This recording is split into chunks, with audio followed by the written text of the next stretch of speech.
ಗುಲಾಬ್ ಜಾಮೂನ್ ಅಂದರೆ ಸಾಕು, ಚಿಕ್ಕವರಿಂದ ದೊಡ್ಡವ್ರ ತನಕ ಎಲ್ಲರೂ ಇಷ್ಟಪಟ್ಟು ತಿಂತಾರೆ. ಆದರೆ ಇದನ್ನು ಪರ್ಫೆಕ್ಟಾಗಿ ಹಾಗೆ ಡ್ರೈ ಫ್ರೂಟ್ಸ್ ಹಾಕಿ ಯಾವ ರೀತಿ ಮಾಡ್ಕೊಳ್ಳೋದು ಅಂತ ನೋಡೋಣವಾ. ಇಲ್ಲಿ ನಾನು ಡ್ರೈ ಫ್ರೂಟ್ ಗುಲಾಬ್ ಜಾಮೂನ್ ಮಾಡ್ಕೊಳ್ಳೋಕ್ಕೆ ಗೋಡಂಬಿ, ಬಾದಾಮಿ, ಪಿಸ್ತಾನ ಚಿಕ್ಕ ಚಿಕ್ಕದಾಗಿ ಕಟ್ ಮಾಡಿ ಇಟ್ಕೊತಿದ್ದೀನಿ.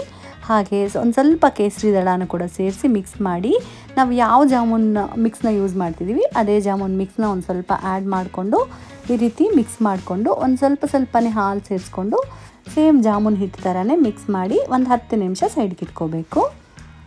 ಈ ರೀತಿ ಇವಾಗ ಸಕ್ಕರೆ ಪಾಕಕ್ಕೆ 2 ಗ್ಲಾಸ್ ಆಗೋಷ್ಟು ಸಕ್ಕರೆನ ತೊಗೊತಿದ್ದೀನಿ. 2 ಗ್ಲಾಸಕ್ಕೆ ನಾನು 2.5 ಗ್ಲಾಸ್ ಆಗೋಷ್ಟು ನೀರನ್ನ ಸೇರಿಸ್ಕೊತಿದ್ದೀನಿ. ಸೊ 1:1 ಕೂಡ ಹಾಕೋಬೋದು. ಒಂದು ಸ್ವಲ್ಪ ಸಕ್ಕರೆ ಜಾಸ್ತಿ ಅನಿಸುತ್ತೆ. ಸೊ ಹಾಗಾಗಿ ಒಂದು ಸ್ವಲ್ಪ ಇಲಾಚಿನ ಹಾಕಿ ಕುದಿಯಾಗಿ ಬಿಟ್ಬಿಡೋಣ. ಇವಾಗ ಜಾಮೂನ್ ಮಿಕ್ಸ್ನ ಒಂದು ಬೌಲಲ್ಲಿ ಹಾಕ್ಕೊಂಡು ಸ್ವಲ್ಪನೇ ಕಾಯಿಸಿ ತಣ್ಣಗಾಗಿರೋಂಥ ಹಾಲನ್ನ ಹಾಕ್ಕೊಂಡು ಈ ರೀತಿ ಮಿಕ್ಸ್ ಮಾಡ್ಕೊತಿದ್ದೀನಿ. ಬರೀ ನೀವು ಫಿಂಗರ್ಸಲ್ಲೇ ಮಿಕ್ಸ್ ಮಾಡಬೇಕು. ಫಿಂಗರ್ ಯೂಸ್ ಮಾಡಿ ಮಿಕ್ಸ್ ಮಾಡಿದ್ರೆ ನಿಮಗೆ ತುಂಬ ಸಾಫ್ಟ್ ಆಗಿರೋಂಥ ಗುಲಾಬ್ ಜಾಮೂನ್ ಬರುತ್ತೆ. ಚಪಾತಿ ಥರ ಗಟ್ಟಿಯಾಗಿ ನಾದಿದ್ರೆ ಅಷ್ಟು ಚೆನ್ನಾಗಿ ಬರಲ್ಲ. ಇವಾಗ ಒಂದು 10 ನಿಮಿಷ ಆಗಿದೆ. ಜಾಮೂನ್ ಹಿಟ್ಟು ರೆಡಿ ಆಗಿದೆ. ಕೈಗೆ ಚೆನ್ನಾಗಿ ಎಣ್ಣೆ ಸವರ್ಕೊಂಡು ನಾವು ಬಾಲ್ಸ್ ಮಾಡ್ಕೊಳ್ಳೋಣ. ಸೊ ಇಲ್ಲಿ ನಾನು ಸಕ್ಕರೆ ಪಾಕನ ಒಂದ್ಸರಿ ನೋಡ್ತೀರಾ ಕಲರ್ ಚೇಂಜ್ ಆಗಿದೆ, ಹಾಗೆ ಒಂದು ಸ್ವಲ್ಪ ಅಂಟಂಟಾಗಿದೆ. ಇವಾಗ ಸ್ವಿಚ್ ಆಫ್ ಮಾಡ್ಕೊಳ್ಳೋಣ. ಇವಾಗ ಜಾಮೂನ್ ಹಿಟ್ಟನ್ನ ಪ್ಲೈನ್ ಆಗಿರುವಂಥ ಜಾಮೂನ್ ಹಿಟ್ಟನ್ನ ತಗೊಂಡು ಈ ರೀತಿ ಮಾಡ್ಕೋಬೇಕು. ಅದರೊಳಗಡೆ ಡ್ರೈ ಫ್ರೂಟ್ ಮಿಕ್ಸ್ ಇದೆ ಅಲ್ವಾ, ಅದನ್ನು ಇಟ್ಬಿಟ್ಟು ಈ ರೀತಿ ಕವರ್ ಮಾಡಿ ಮತ್ತೆ ಸೇಮ್ ಜಾಮೂನ್ ಥರ ರೌಂಡಾಗಿ ಈ ರೀತಿ ಮಾಡ್ಕೋಬೇಕು. ನಾನೆಲ್ಲ ರೆಡಿ ಮಾಡಿ ಇಟ್ಕೊಂಡಿದ್ದೀನಿ.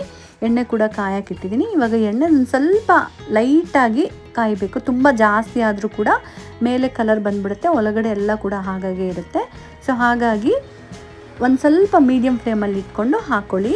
ಲೈಟ್ ಗೋಲ್ಡನ್ ಈ ರೀತಿ ಬಂದ ಮೇಲೆ ನೀವು ಸ್ವಲ್ಪ ಲೋ ಫ್ಲೇಮ್ ಅಥವಾ ಮೀಡಿಯಮ್ ಫ್ಲೇಮ್ ಇಟ್ಕೊಂಡು ಮಿನಿಮಮ್ 6-7 ನಿಮಿಷ ಆಗುತ್ತೆ ಒಂದು ಬ್ಯಾಚ್ ನಿಮಗೆ ಫ್ರೈ ಮಾಡ್ಕೊಳ್ಳೋಕ್ಕೆ. ಸೊ ಈ ರೀತಿ ನೋಡ್ತಿದ್ದೀರಲ್ಲ, ಎಲ್ಲ ಕಡೆನೂ ಈ ರೀತಿ ಮಿಕ್ಸ್ ಮಾಡ್ತಾ ಇರಬೇಕು. ಆವಾಗಲೇ ಜಾಮೂನ್ ಈವನ್ ಆಗಿ ಫ್ರೈ ಆಗುತ್ತೆ.